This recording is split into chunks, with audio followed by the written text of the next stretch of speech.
హనుమాన్ చాలీసా అనేది శ్రీ ఆంజనేయ స్వామిని స్తుతిస్తూ 16వ శతాబ్దంలో గోస్వామి తులసీదాస్ గారు అవధి భాషలో రచించిన ఒక పవిత్రమైన స్తోత్రం. ఇందులో 40 శ్లోకాలు ఉంటాయి.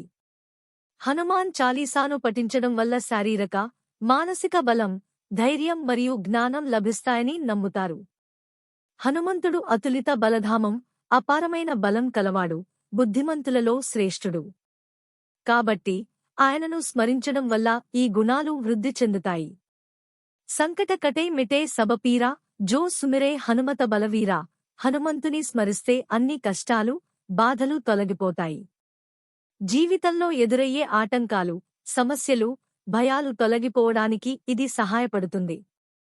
జ్యోతిష్య శాస్త్రం ప్రకారం శని గ్రహ ప్రభావం వల్ల కలిగే కష్టాల నుండి ఉపశమనం పొందడానికి హనుమాన్ చాలీసా పఠనం చాలా ప్రయోజనకరంగా ఉంటుంది. ముఖ్యంగా శని మహాదశ, ఏళ్నాటి శని, అర్ధాష్టమ శని వంటి సమయాల్లో దీనిని పఠించడం వల్ల శని ప్రభావం తగ్గుతుందని నమ్ముతారు.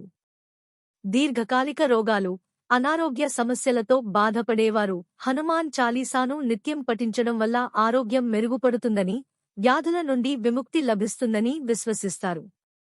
భూత పిశాచ నికట నహి ఆవై, మహావీర జబనామ సునావై. మహావీరుని నామం వినగానే భూత, పిశాచాలు దగ్గరకు రావు అనే పంక్తి ప్రకారం హనుమాన్ చాలీసా పఠనం వల్ల ప్రతికూల శక్తులు, దుష్ట ప్రభావాల నుండి రక్షణ లభిస్తుంది. భక్తి శ్రద్ధలతో హనుమాన్ చాలీసాను పఠించడం వల్ల మనసులోని కోరికలు నెరవేరుతాయని, జీవితంలో విజయం, ఐశ్వర్యం లభిస్తాయని నమ్ముతారు. హనుమంతుడు శ్రీరామునికి పరమ భక్తుడు. హనుమాన్ చాలీసా పఠించడం ద్వారా శ్రీరాముని అనుగ్రహం కూడా లభిస్తుంది. తుమ్హరే భజన రామ కో పావై, జన్మ జన్మకే దుఃఖ బిసరావై.